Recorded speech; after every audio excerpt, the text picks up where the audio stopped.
We have 3 days to save the country from the mad left. It couldn't be more serious. The stakes could not be higher. Do you trust a Prime Minister who couldn't answer a yes-no question in each way elbow? Do you want KK on the board as Penny Wong, who'll be on the world stage apparently as early as Tuesday? Geez, they're ahead of themselves, aren't they? They'll still be counting postals probably. Let alone the Greens with any more power. Hell no way. Well, second day in a row, same story. We are winning the fight because undecideds are starting to fall dramatically and they are falling the government's way. Let me explain. We, of course, showed you last night the Resolve poll, which came out in the Channel 9 newspapers. It was echoed today, ironically, by the Turnbull Times, who even in their analysis had to say, we don't know what's about to happen. Now, will there be a couple more polls between now and election day? Probably. But they're probably also going to tell you the same story. Undecided voters obviously have to make a choice, and it is happening as we speak.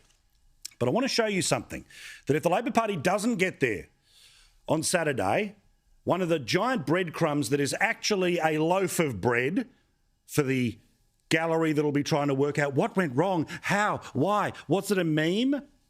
Look at this. 22% of Labor supporters say the country's heading in the right direction. In terms of enthusiasm, Liberal voters, 73% say we're going in the right direction, but only 60% of Labor voters say the wrong direction.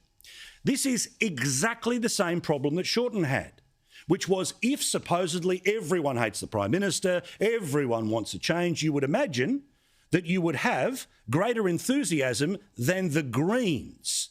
But that is exactly what's happening in this election. And for those that are still unsure, 18% of Labor voters, after 6 weeks of a campaign, still can't answer the question about whether we're going in the right direction or the wrong direction.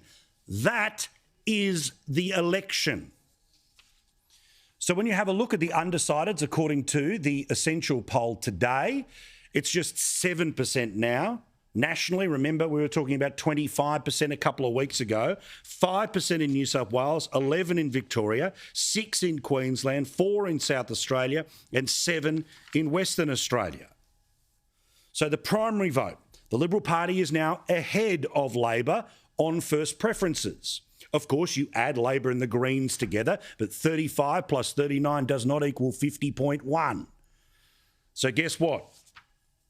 Your preferences matter.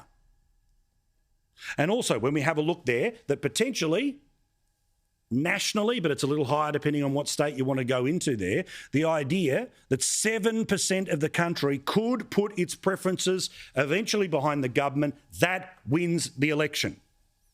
Now, state by state, I'll show you who's winning and where. Remember, the Labor Party has 16 seats under 4%. The government has 8. Where those are the story of the election. The primary votes, state by state. New South Wales, Labor in front, 38-37.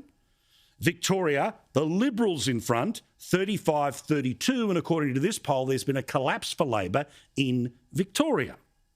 Take it all with a grain of salt, but I'm telling you.